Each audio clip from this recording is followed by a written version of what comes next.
There may still be a price to pay, but here's what I promise you. When you truly step back like this, you start to see things with fresh eyes. It clears out all the noise and that constant wondering whether your words are actually changing anything.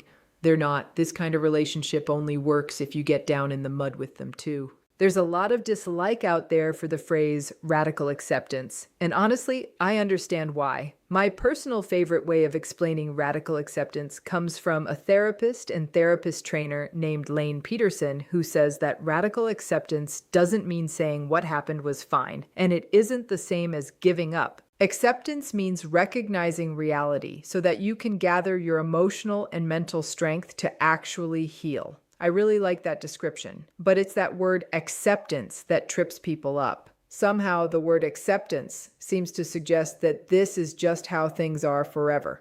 And in a way, that really is what radical acceptance points to. Now, I take things a bit further and a bit darker than Peterson does when it comes to narcissism and radical acceptance, because to me, radical acceptance means firmly holding on to the belief that this person's behavior isn't going to shift. Set aside the whole question of whether the person themselves can change. Because once we frame it that way, that's exactly what starts messing with our minds. Most kind-hearted people don't want to sound so hopeless as to say, he's simply never going to change. It just doesn't sit right. It feels like we're completely giving up on another human being, or maybe even giving up on people as a whole. So I always say, set aside this whole question of whether people are capable of changing. That path gets too philosophical and too deep. Instead, focus on what really matters most in relationships, which is whether their behavior is going to change. Because honestly, it's their actions that affect you directly. Someone can walk around saying whatever they want, calling themselves empathetic and kind and generous, claiming they love people and care deeply about others, going on and on about what a wonderful person they are. But that same person can turn around and lie to you, steal from you, cheat on you, deceive you in a business deal, or insult you right to your face. So what actually matters to you? Is it what this person tells everyone about themselves, or even what the world thinks of them? Or is it what they actually do? My guess is that what matters most to you is their actual behavior, and it stings even more when the rest of the world can't see it happening. The reason relationships with narcissists cause so much pain comes down to behavior. It's strange and damaging behavior because narcissistic people tend to be so selfish, entitled, grandiose, and unaware of themselves. But here's the thing, they absolutely know what looks good to others. They might see empathy and emotional openness as weakness, or openly call it weak, but they also understand that faking these qualities can get them exactly what they want. They know the world values vulnerability and empathy, so they'll put on a performance of it. When your interests line up with what the narcissistic or antagonistic person wants, or when they need something from you for a while, you suddenly become the center of their world in a way that feels almost magically connected. Then once they've gotten what they wanted from you, you're no longer useful to them. The constant back and forth looking wonderful in public while tearing you down behind closed doors. Moments that feel completely normal, mixed in with moments of shocking selfishness. And because the narcissistic person is so invested in their own sense of specialness and believes they're extraordinary, they think the normal rules simply shouldn't apply to them, that they're somehow different and better than everyone else. The double standards, the hypocrisy, the blame shifting, the refusal to take responsibility or be accountable, the total lack of self-awareness, and the gaslighting that makes you lose your grip on reality and then feel crazy on top of everything else. It's a genuine mess. Narcissism doesn't make a person stupid, and it doesn't make them smart either, but it absolutely makes someone skilled at playing the game, at working the system, getting ahead, bending rules, flattering the right people, throwing others under the bus, not caring who gets hurt along the way, and putting their own interests above everyone else's. So yes, narcissistic people frequently do succeed. Though, of course, those more fragile, vulnerable narcissists always seem to lag behind, struggling with failure because they can't move past their own sense of being a victim. That's their own path to deal with. But generally speaking, narcissistic people often come out on top because they're willing to play dirty and they're really skilled at it, mostly because they don't spend energy worrying about anyone else. Now, this is a lot to take in, right? So even when you already know deep down that it's not okay, it's still a heavy thing to accept.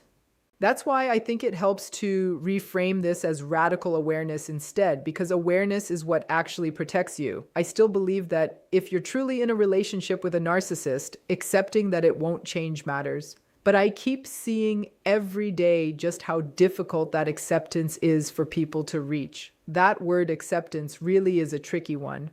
But radical awareness feels more like keeping your eyes wide open.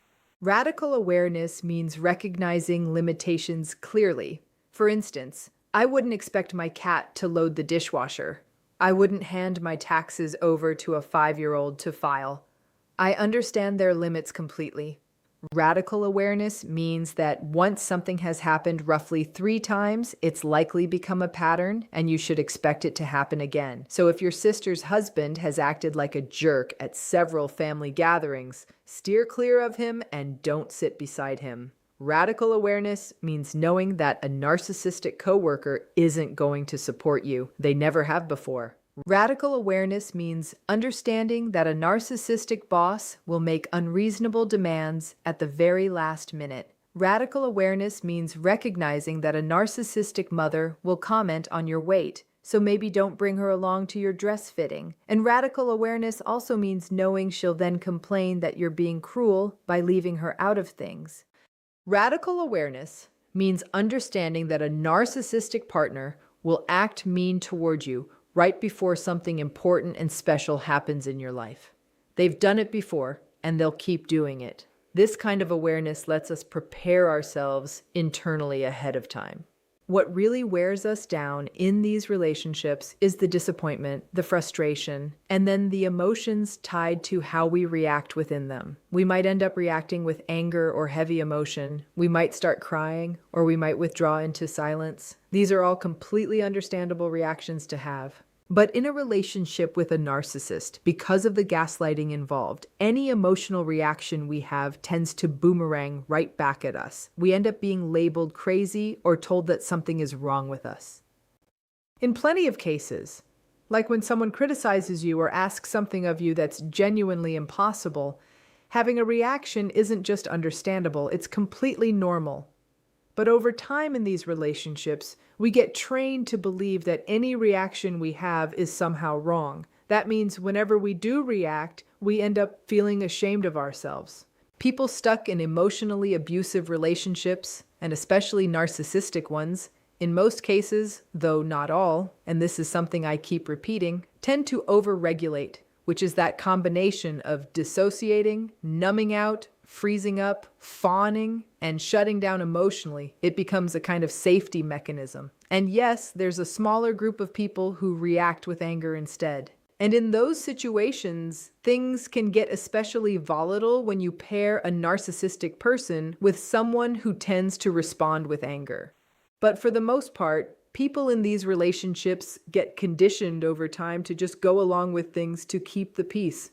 And this gets even worse if you don't fully understand what's actually happening within the relationship. Awareness really just means knowing the patterns, the behaviors, and what's likely coming next. You already practice awareness in everyday life. Think about packing a suitcase, buying groceries, or walking your dog. You prepare ahead of time. You stay aware. You bring what you'll need or pick up what you're missing. Radical awareness simply means that in every interaction with people whose behavior tends to be predictable, you walk in prepared. You might be thinking, okay, but wait, Dr. Ramani, these narcissistic people are tricky, because sometimes this radical awareness thing doesn't actually hold true. Sometimes they actually do have a good day. So is there really a pattern here? Well, sadly, we kind of need to lean a little glass half empty on this one. It's what Dr. Maya Angelou once said, not just that when someone shows you who they are, you should believe them, but we can even take her words a step further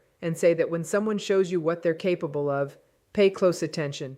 If it happens once, call it a bad day. If it happens twice, maybe write it off as coincidence. But if it happens 3 times, that's a pattern. And if you point it out and end up getting blamed for it, then something isn't healthy here. And it may well be edging into narcissistic territory. There's definitely a pattern at play. The bad behavior tends to surface, especially when the narcissistic person feels slighted or feels like the world isn't revolving entirely around them. Radical awareness is simply knowing that narcissistic people often get away with things, that they frequently earn more money, that they regularly escape consequences for their lies, that they manage to get away with bullying others, that people make excuses on their behalf, and that they tend to be surrounded by enablers. It means being aware that the world, in a way, celebrates this kind of personality. Maybe people are just intimidated by it, or maybe most people simply hate disrupting the status quo of their own lives, so they'd rather stand by and watch others get hurt than confront the person causing the harm. It doesn't matter whether you're able to fully believe they'll never change. You can still be aware of exactly how things are going to unfold. And this removes that uncomfortable word, acceptance, from the equation. Going back to that quote I opened the video with, somehow acceptance suggests you're fine with who they are, that you're basically signing off on their behavior. Awareness doesn't carry that same meaning of I'm okay with this.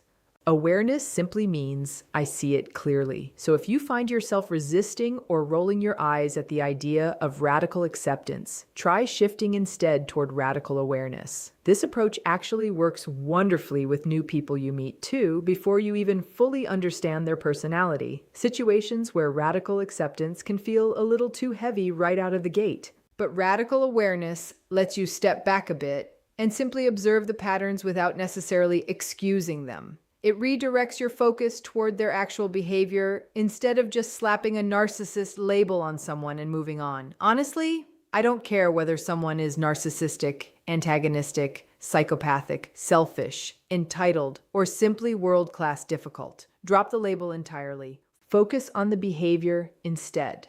Watch for the patterns and stay radically aware, because once your eyes are fully open in one of these relationships, it doesn't magically become pleasant. And it may still be completely untenable, but somehow you end up feeling more prepared for whatever is coming your way. So now let's talk about which door you're going to choose in this kind of relationship. Narcissistic relationships often feel like a string of dead ends. So which door will you pick? Door number 1. Keep blaming yourself and feeling terrible that you couldn't fix the relationship. Door number 2. Keep engaging and get trapped in endless word salad arguments, gaslighting, and exhausting daily battles, only to end up blaming yourself anyway.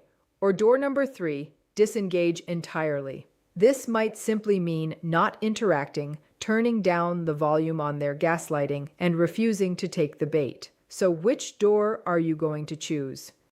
At this point, you may have already tried all 3 and realized, wait a second, this isn't exactly let's make a deal. None of these doors have a car waiting behind them.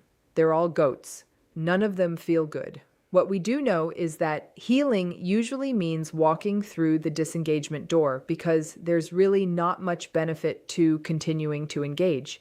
It typically just leads to the narcissistic person continuing their false narrative about you and the world. Nothing actually gets heard. Very little gets truly communicated.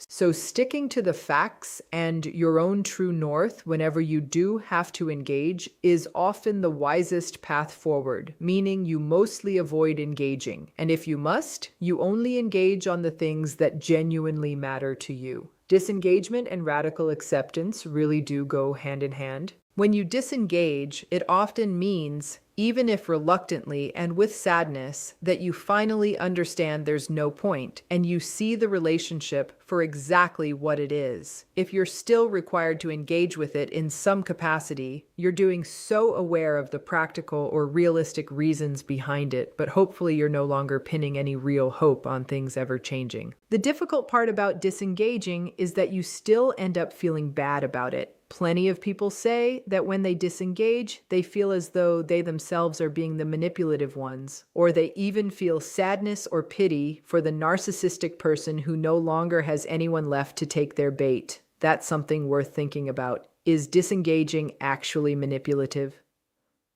Most, if not all, people arrive at this point once they realize there's nothing left they can say or do to make themselves understood, to communicate something that desperately needs saying, or to shift the distorted view the narcissistic person holds of them or the situation. For instance, they might insist things like, you always get your way, you're needy, you're too sensitive, nobody around here ever does anything, which is simply a twisted version of reality. People typically reach disengagement in narcissistic relationships once they're completely exhausted or once they finally accept that nothing is going to change. Here's something important to understand about disengagement. It only becomes manipulation if you're using it as a passive way to get your own needs met, because that's what manipulation actually is. But if you're disengaging because you've formally recognized there's no point left, that's simply survival. Disengagement is genuinely a step toward healing because, as I mentioned, it not only reinforces and solidifies radical acceptance, it also stops you from pouring so much energy into the relationship, draining yourself in the process, and it helps you begin chipping away at that trauma bond. It's not easy, though, because the physical and emotional responses this relationship triggers in you keep showing up, even once you understand things intellectually, which can mean that especially during more vulnerable moments, you might find yourself pulled right back into the same messy conversations. And honestly, that's okay. Healing happens gradually.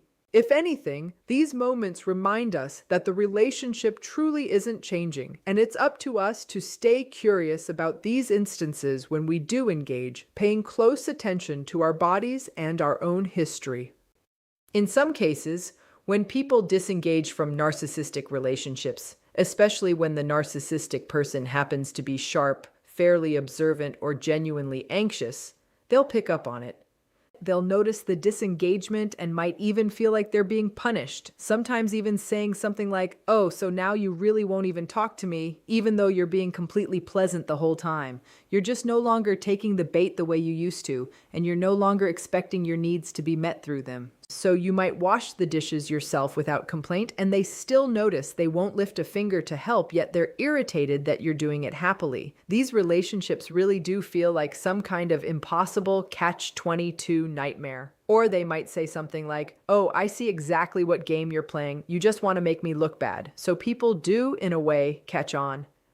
And when you shift your approach and stop playing the role that lets them keep pushing the narrative that you're just as bad as they are, or that you're selfish or demanding, and instead you calmly and pleasantly disengage, it's a version of the gray rock approach. There may still be a price to pay, but here's what I promise you. When you truly disengage like this, you begin to see everything clearly. It clears away all the noise and that constant wondering whether your words are actually accomplishing anything. They're not. This kind of relationship only functions if you're willing to get down in the mud with them. But if you're not aware of that, you might end up getting into the mud with them anyway, hoping it'll change something. The word healing tends to get associated with feeling better or improving somehow. And that's exactly why disengagement can feel so hard, because when we step back from one of these relationships, we can end up feeling genuinely guilty about it. I actually had a personal experience recently with a narcissistic person I've known for a very long time. I've radically accepted absolutely everything about this relationship at this point. I can't step away from it entirely, and I've fully disengaged. My interactions with this person now stay pleasant enough. I don't take the bait anymore. I no longer get worn down by the selfishness, the carelessness, the entitlement, and the barely there empathy, because I know it's there and I know it's coming, and I understand why I still have to keep interacting with this person. So I simply assume this person will have zero real interest in my life, because honestly, they never truly have. So I don't share anything with them. I don't mention good news, bad news, nothing at all. I stick to small talk about the weather and other pointless little details. Sometimes they catch bits of my life secondhand through other people or in passing conversations. Occasionally they'll ask me a question here or there, but for the most part, they simply aren't interested. One day though, this person suddenly became genuinely interested in something that mattered to me. They actually prepared themselves in a real, sincere way to help me. But at that exact moment, I was rushing to catch a flight or a train, and I couldn't take them up on their offer because I wouldn't even be around. In that moment, what they were offering felt kind, generous, and genuinely helpful. And honestly, it kind of hurt my heart because I think I felt like they were really trying, and that tiny, quiet thread of trauma bond still left in me woke up from a very long sleep and whispered, "Hey, maybe this is somehow your fault." But since the train was leaving, I had to head to the station, and I thanked them for the offer. Then I felt sick the whole ride to the station, like I was the one who'd done something wrong, like I'd rejected or abandoned someone. I felt sorry for them. I felt pity for them. But then I took a breath, did all my grounding exercises, and even though I still felt uneasy, I could also clearly see that they had simply assumed I'd be available whenever it suited them. The help never showed up on the days when it was painfully obvious I was struggling to get things done. They never once tried to check in about my schedule.